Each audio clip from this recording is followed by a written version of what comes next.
when our heart is in a holy place, when we trust the wisdom in each of us, every color, every creed and kind, and we see our faces in each other's eyes, then our heart is in a holy place. When our heart is in a holy place, when our heart is in a holy place, we are blessed with love and amazing grace. When our heart is in a holy place, when we tell our story from deep inside, and we listen with the loving mind, and we hear our voices in each other's words, then our heart is in a holy place. When our heart is in a holy place, when our heart is in a holy place, we are blessed with love and amazing grace. When our heart is in a holy place, when we share the silence of sacred space, and the God of our heart stirs within, and we feel the power of each other's faith, then our heart is in a holy place. When our heart is in a holy place, when our heart is in a holy place, we are blessed with love and amazing grace. When our heart is in a holy place, when our heart is in a holy place.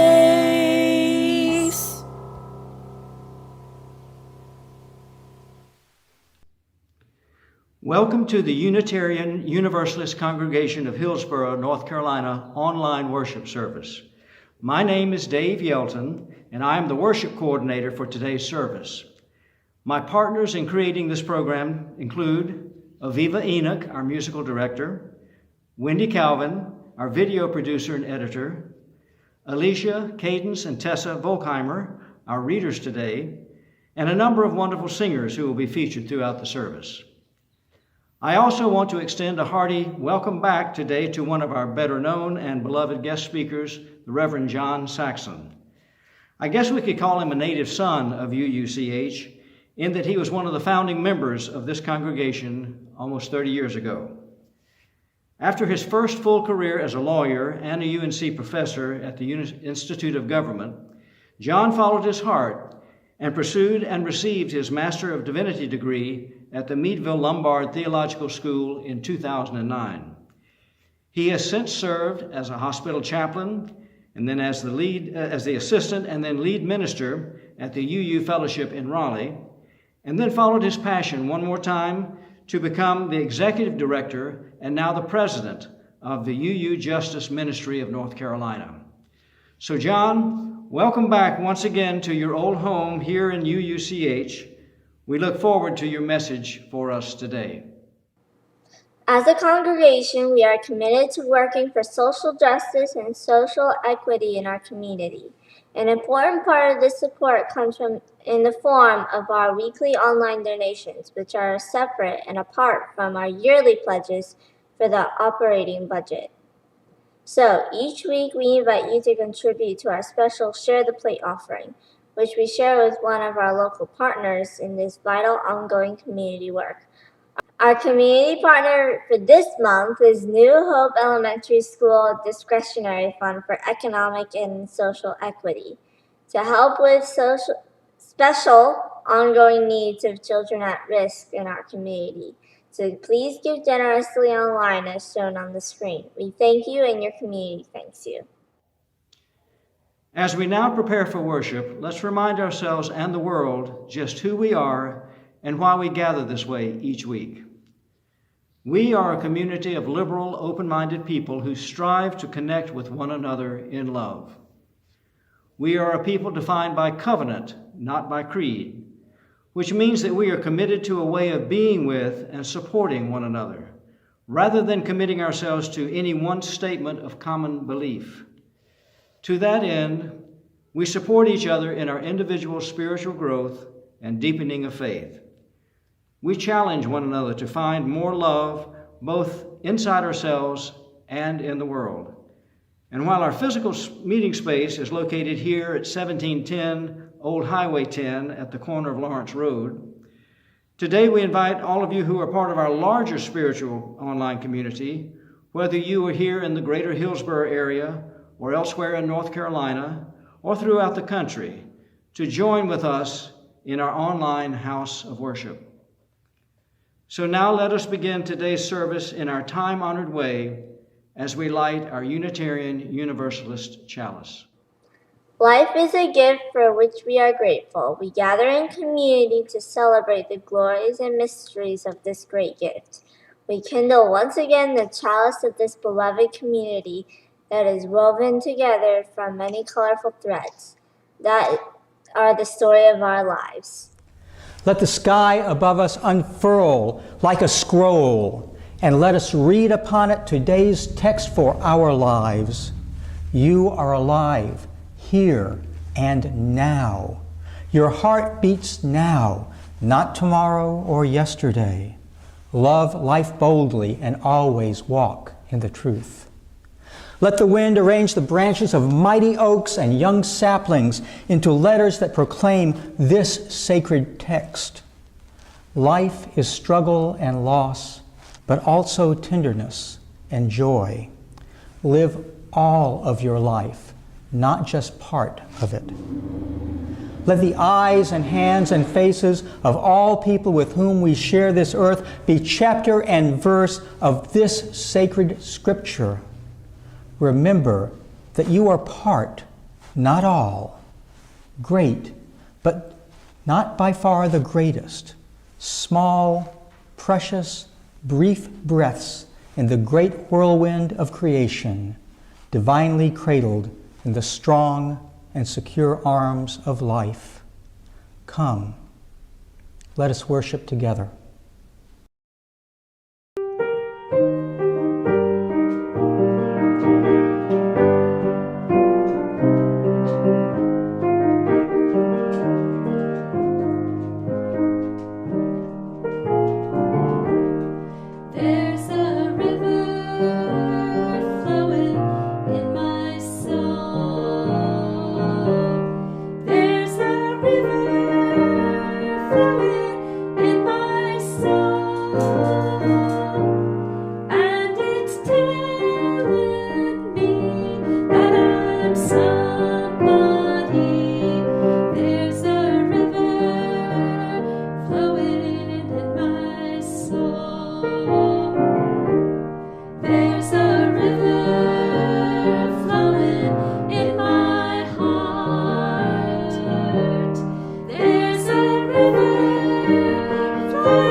Ours is a welcoming community where we find connection, a sharing community where our joys are celebrated, and a caring community where our sorrows are lessened.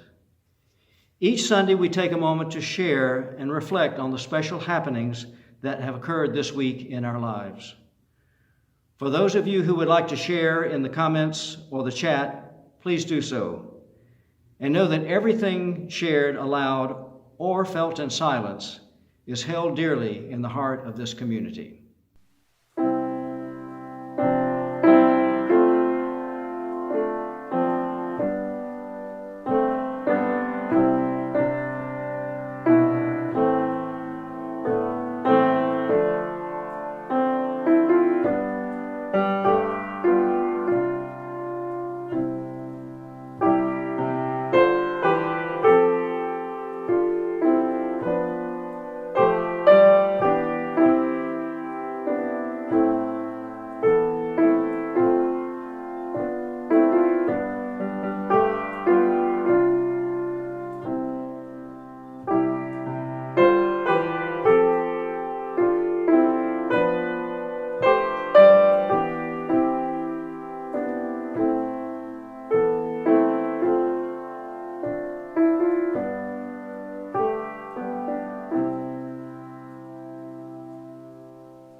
Is That Story True? By Laura Allery and illustrated by Margaret Kyle. This book is described on the back in this way. Every night before bed, Maggie and Mommy read stories together. As Maggie listens to the different stories, she finds that some are true because they really happened. Others are true because they tell us about a real person, place, or event. And some stories are true even if they're completely made up because they tell us something true about our own experiences. Here's the story. Every night before bed, Maggie and Mommy read stories together. Maggie chooses a book and finds Neville, her stuffed ostrich. They make a cozy nest on Mommy's lap and snuggle together under a favorite quilt, and every night Maggie asks the same question. One night, Maggie and Mommy read a story about a little girl who lived on the prairies many years ago. The little girl went to a school with only one room and had a chicken for a pet and had to go to the bathroom in a little shed called an outhouse. One day, her brothers locked her in the outhouse and set the goat loose. The goat knocked the outhouse right over and the brothers got in big trouble. Is that story true? Asked Maggie. Well, said Mommy, the little girl in the story was a real person.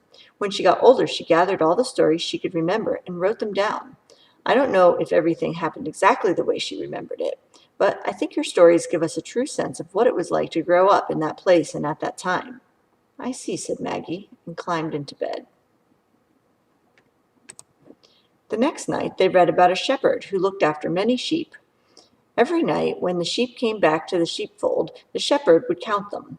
One night, one sheep was missing, so the shepherd went out into the darkness to look for the sheep that was lost. Uphill and down, through the shadowy woods where wild animals roamed, along narrow paths, the shepherd searched until at last he found the sheep. It was hiding behind a rock, cold and afraid.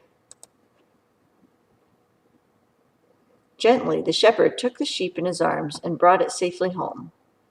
Is that story true? Asked Maggie. Well, said Mommy, do you remember the time you were lost? Yes, said Maggie. You looked and looked for me until you found me. I think I know how the sheep felt. Do you? Said Mommy. Then I guess this story is true. The next night, they read a story about a beautiful garden. Children loved to play among the flowers and eat the juicy fruit from the trees. They did not know that the garden belonged to a giant. One day, the giant came home from traveling and found the children in his garden. He was very angry and roared at them to go away. Frightened, the children ran away and did not return. The giant built a huge stone wall around the garden to keep the children out. As the months passed, the giant realized that spring was very slow to come. In fact, winter seemed to go on and on. Alone in the snow, the giant felt sad and lonely. His garden no longer seemed so beautiful. But one morning he awoke to hear the drip, drip, drip of melting snow. When he looked outside, he saw buds on the trees and crocuses peeking through the snowbanks. Spring had come at last. When the giant went outside to enjoy the garden, he saw why. The children had crept over the walls and climbed the trees. They had brought life and warmth with them. Is that story true? Asked Maggie. Well, said Mommy, what happens when people are selfish and will not share the beautiful things that they have in their lives? What happens when people build walls to keep others out? Maybe they get lonely, suggested Maggie. Maybe, said Mommy. Maybe they feel cold and dead like it's winter inside them. Maybe. Mommy, said Maggie, I've been thinking. What about, my love? I think that some stories are true on the inside, even if they're not true on the outside. Mommy smiled and said, I think you may be right. Maggie climbed into bed. I love you, dear one, said Mommy. Is that true? Asked Maggie. Mommy smiled again and kissed Maggie on her forehead. Absolutely, she said. The end.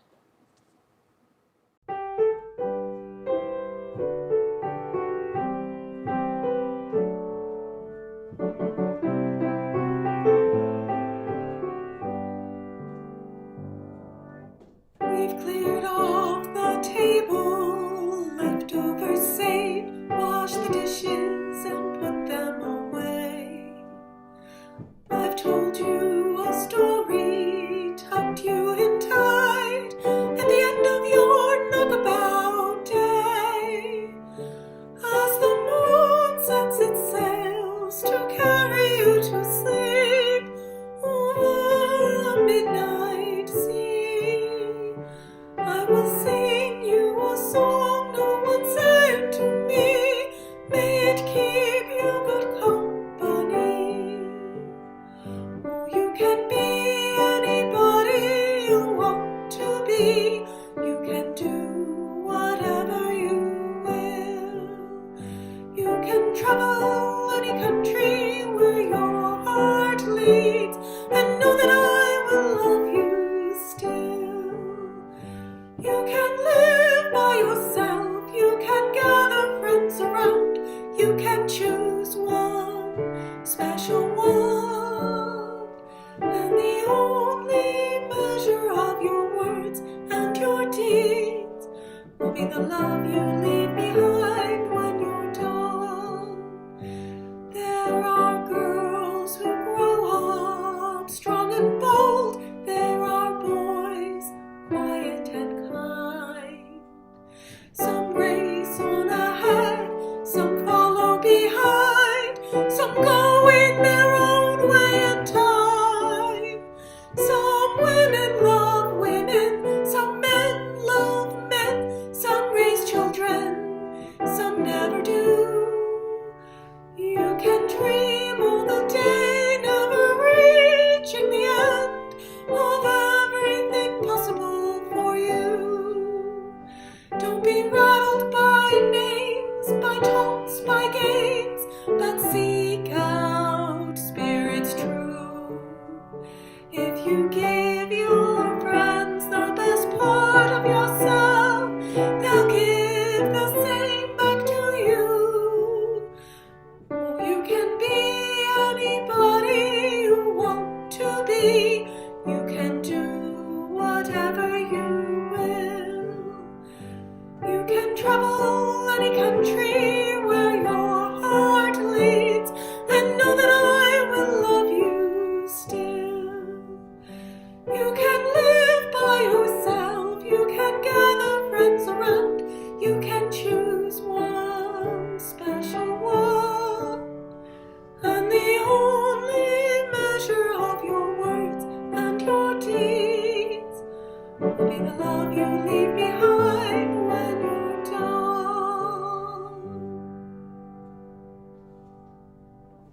Today's reading is from a novel, The Life of Pi by Jan Martel, a novel that maybe some of you have read. I hope so. In it, Martel writes, "The world isn't just the way it is. It's not just the straight facts. It's how we understand it. And in understanding something, we bring something to it. The telling of something always becomes a story.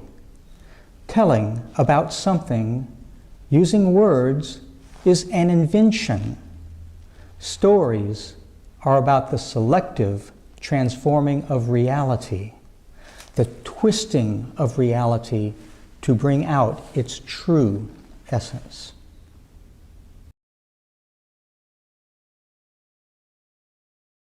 As a child, I grew up in a world of stories. The classic fairy tales and children's stories that my mother would tell my younger brother and me before tucking us into bed. Little Red Riding Hood, Jack and the Beanstalk, The Little Red Hen, The Billy Goat's Gruff, Hansel and Gretel, The Little Engine That Could. My life was about stories as a child, the stories about Dick and Jane and their little dog Spot that I learned to read in the 1st or 2nd grade. Bible stories about Adam and Eve, Noah, Moses, and Jesus that I heard in Sunday school at the Methodist Church in Selma, Alabama. Apocryphal stories about young George Washington cutting down the cherry tree and young Abraham Lincoln studying by candlelight in a log cabin. Thrilling stories about the great detective Sherlock Holmes and the adventures of Huck Finn and Tom Sawyer. Ancient myths about Greek and Norse gods and goddesses in 2 treasured books that my grandmother gave me. As a parent, I read stories to my children long before they could speak or understand the words I was saying. Goodnight Moon, Eloise, The Cat in the Hat, Green Eggs and Ham, Where the Wild Things Are, The Velveteen Rabbit, and later on Carl Sandburg's Rutabaga stories.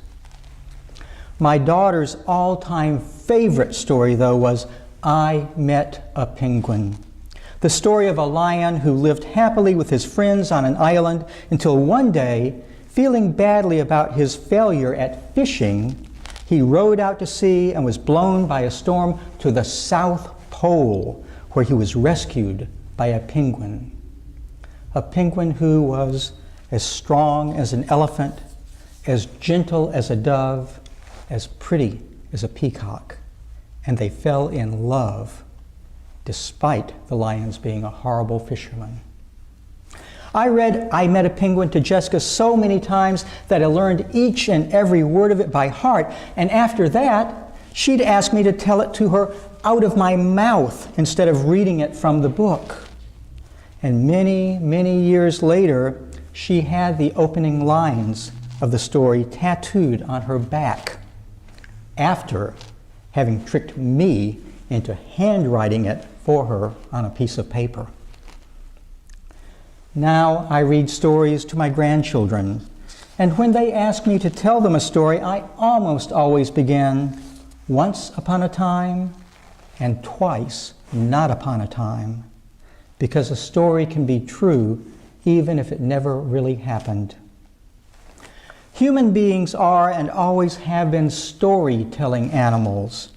Long before the invention of writing, the printing press, or digital media, our ancestors sat around fires beneath the starry skies and told stories to make sense and meaning of the world in which they lived. Creation stories about how the world came into being.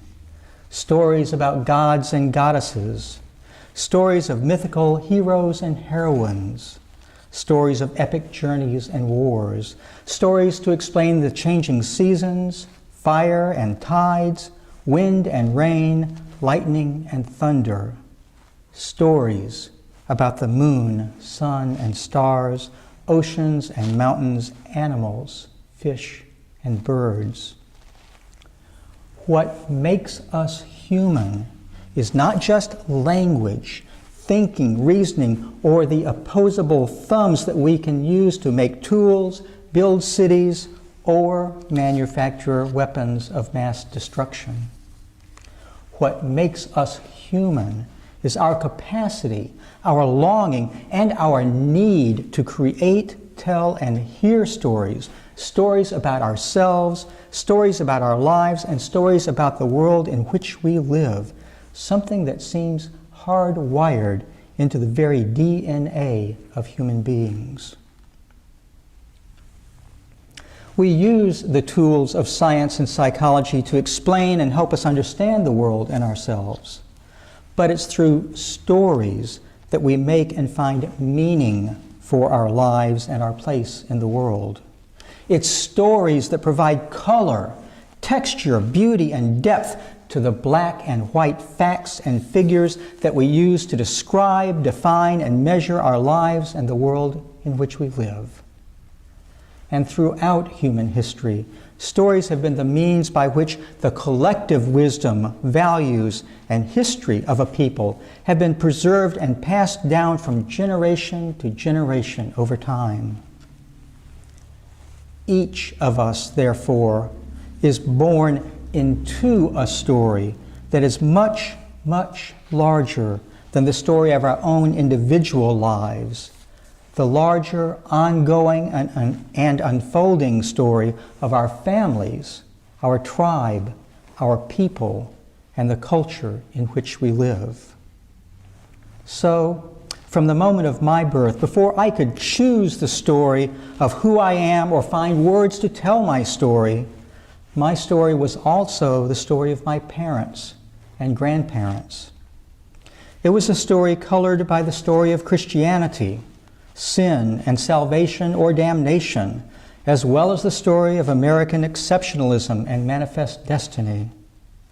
A story inextricably intertwined with the story of Southern white culture in the 20th century, a story of white supremacy and racial oppression that glorified the supposed nobility of a lost cause that enslaved and dehumanized people of color and still does so today. There are parts of my story that I wish I could erase and throw away into the trash bin of oblivion, like a novelist who crumples up sheet after sheet of paper and throws them away as she revises the story she's writing again and again. Or, for those of you who don't remember old-fashioned typewriters or writing with pen and paper, just hits the delete key on her laptop computer. But that's not the way life is. We can revise and rewrite our stories, yes, but we can't ever erase or delete them forever.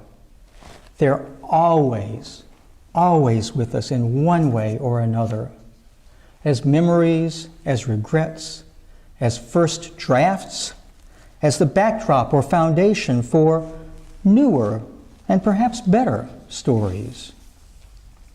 Sooner or later, though, we begin to create and tell our own stories, the stories of our lives and ourselves, the stories that create our identity as unique individual human beings, stories about who we are deep down in our bones, in our hearts, in our souls, stories that we tell to the world about ourselves, and stories that we tell only to ourselves and no one else. And so, growing older, I began, unconsciously at first, to write my own story from my own experiences, my own feelings, my own mistakes and failures, my own actions. And over the past 60, almost 70 years now, that story has evolved into a story of a child who is always asking why. A story about a boy whose best never seemed good enough in the eyes of his father. A story of a teenager whose chance encounter with a Buddhist on a bicycle converted him from his Methodist faith to Universalism, even though he didn't have the faintest idea what Universalism was. The story of a young man who changed from supporting Barry Goldwater and Richard Nixon to burning his draft card and campaigning for George McGovern in only a few short years. The story of someone who dedicated his life and his life's work to the cause of justice for all. And also the story of someone whose mistaken, fantastical belief in perfectionism often made him feel like an imposter or a hypocrite or just not good enough. These stories, the stories about our lives and ourselves, are true stories if they are more or less consistent with reality, yes. But even when they're not consistent with reality, they're true for us if we've convinced ourselves that they're true. But our life stories, like all stories, are also myths. When I was a child, my mother and grandmother never told me not to lie, but they did tell me, don't tell stories. Don't tell stories about what I or my siblings did or didn't do when they asked why my brother was crying. For them, telling a story was lying. It was saying something that wasn't really true, like, I didn't take that toy away from my little brother, or, no, those aren't my cigarettes or beer. They're not mine. To say that something is a story or just a myth, though, doesn't necessarily mean that it isn't true. We create stories from our memories, but our memories are only our recollections of what happened, seen through the lens of subjective personal experience and perspective, and not always what actually happened. Our memories, our stories. Our stories are shaped not only by what actually happened, but also by our hopes and dreams, and also by our anxieties and our fears. Our stories are like a novel in process, constantly changing, evolving, being edited, rewritten, and embellished too, yes, embellished, by an imaginative and creative, but also unreliable author or narrator, us. All stories, though, are powerful. More powerful by far than spreadsheets filled with data and statistics. More powerful than the dry, yeastless factuality of reason, logic, materialism, and scientific reductionism. Because stories speak to the deeper truths that go beneath and beyond the mere facts about what actually happened. Because they speak to us in the same way that poetry, music, and art speak to us. Because they speak to our hearts and our souls. A story can be true if the story it tells never really happened. And a story about something that actually happened isn't necessarily true. A story is true only and whenever it reveals the true essence of ourselves, of others, and the world in which we live. A story is true only when it gives true meaning to life and our lives. Stories can change and evolve over time, and sometimes they don't. Sometimes we can get stuck in the stories we've written or been told by others about who we are or aren't, especially stories about how we're not good enough in one way or another. Stories that we've heard or told ourselves so many times that we think they must be true. And some stories are better than others. Some stories are useful, helpful, and good, and some are harmful and destructive. Some stories set us free, and others hold us captive in self-loathing or alienation. Some stories are stories of beauty, joy, resistance, and resilience. And some stories are stories of darkness, despair, and fear.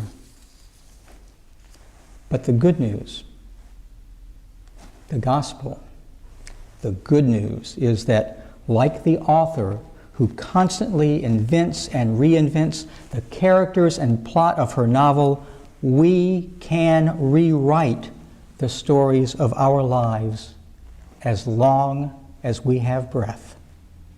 Because in the end, we are the authors of our stories, and our stories are never over until they end. May the stories we tell about ourselves and the world be true, but also incredible. May it be so. I invite you now to join your hearts and minds in a time of silence, reflection, meditation, and prayer.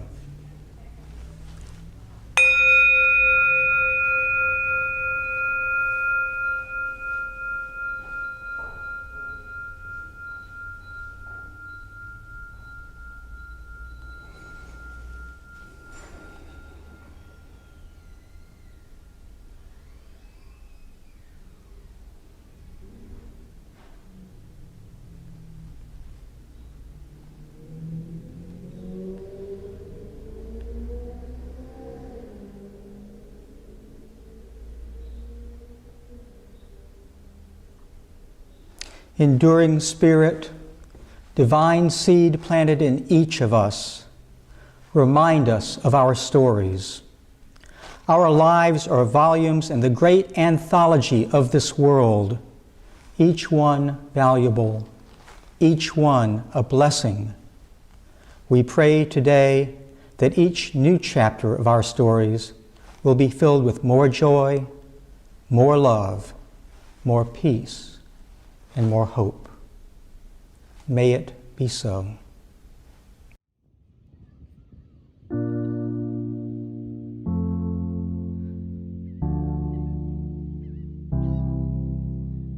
A stray bullet and her mama cries. Her baby won't be coming home tonight. Sirens screaming down the avenue. Just another story on the evening news. Whoa, whoa. Politics and prejudice, how did it ever come to this? But everybody's gotta pick a side. It don't matter if you're wrong or right, no, and so it goes. But I hold on to hope and I won't let go, 'cause I believe you and me are sisters and brothers, and I believe we're made to be here for each other, and we'll never fall if we walk hand in hand. But a world that seems broken together again. Yeah, I believe in the end, love wins.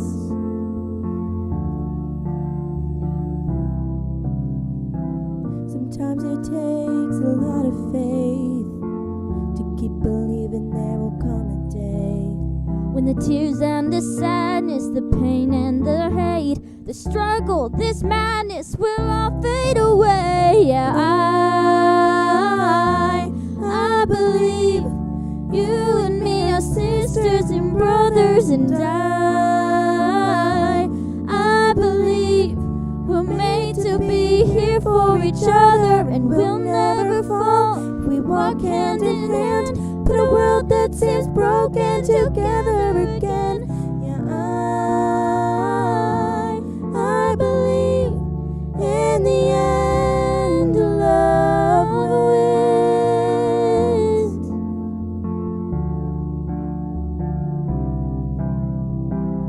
Love is a power. Love is a smile. Love reaches out. Love is the remedy. Love is the answer. Love's an open door. Love is the only thing worth fighting for. Yeah. I believe you and me are sisters and brothers, and I believe we're made to be here for each other, and we'll never fall if we walk hand in hand. Put a world that seems broken together again. Yeah, I believe in the end, love wins.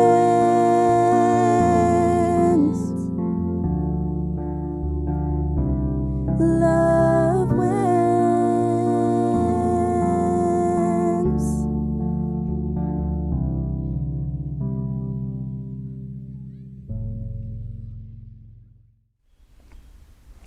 We, ourselves, our lives, are in the story of the world. We are the world coming to know itself.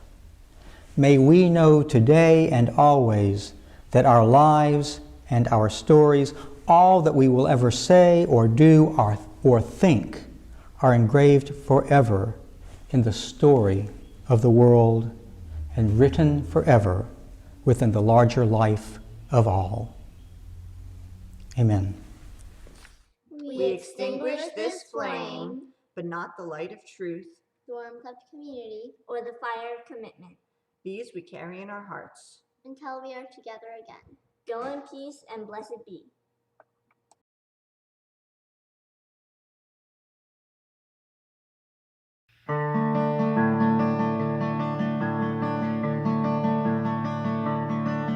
To my loved ones and relations, with me in spirit every day, to neighbors I have not yet met, close to home and far away.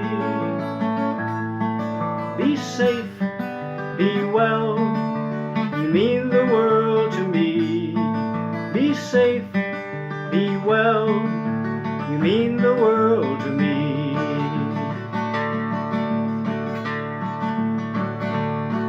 To my friends who make good music, sharing joy both far and wide, and to those who we depend on to teach, to heal and guide.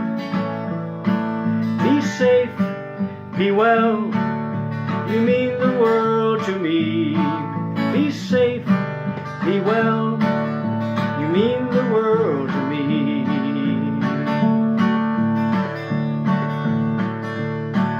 And to all who hear this message, to strangers and to friends, here's an embrace of music until we meet again. Be safe, be well, you mean the world to me. Be safe, be well, you mean the world to me. Come on now, be safe, wash your hands,